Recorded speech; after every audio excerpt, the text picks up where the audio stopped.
Hindi tao, hindi hayop, pero may kakayahang mag-isip at matutong lumaban sa kanyang tagalikha.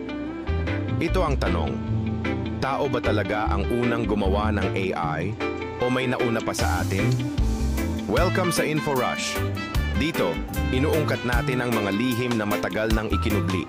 Mga kwentong hindi mo maririnig sa mainstream at mga tanong na pilit nilang tinatakpan ng katahimikan.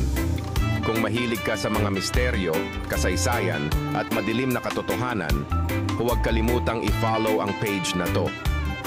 Akala natin bagong invention lang ang AI, pero ang unang senyales nito ay lumitaw na noong World War II.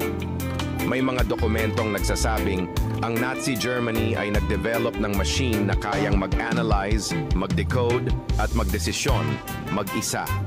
Tinawag itong thinking engine at hindi lang basta tool para na itong may sariling isip.